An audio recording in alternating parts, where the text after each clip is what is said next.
Hello guys, gawa tayo ng art galing sa empty tissue roll. Ayan o, ganda 'di ba? Tara gawin na natin.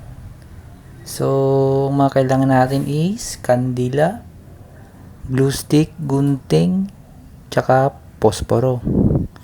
Siyempre, yung ano natin, yung empty tissue roll, ano? Pwedeng maliit, ano? Yung sa akin, malaki. So, unang step natin is tupin nyo ng ganyan yung tissue roll, din hatiin natin sa dalawa, no? Ayan, then guhit-guhitan natin. So kailangan natin ng mga 10 pieces, ano?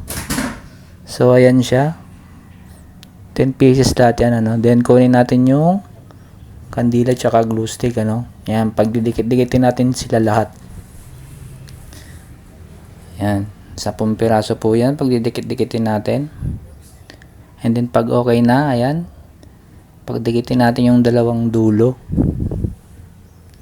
Oh, ayan.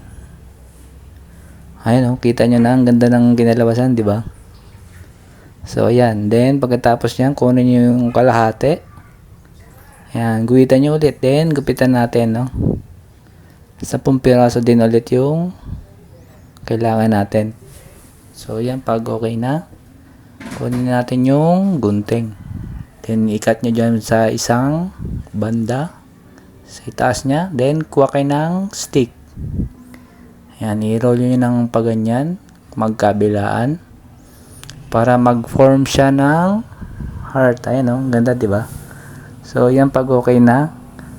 Next step natin is, pagdidikitin natin yung part na yan, ano, para hindi siya kumalas, ano. Ayan. Ingat lang po sa paggamit ng glue stick, mainit po kasi yun. Then pag okay na, kunin nyo na isang ginawa natin. Then kakabit na po natin yung maliit na heart, ano. O ayan, pag okay na, ito na po yung kinalabasan, no. Ayan, diba? Ang ganda.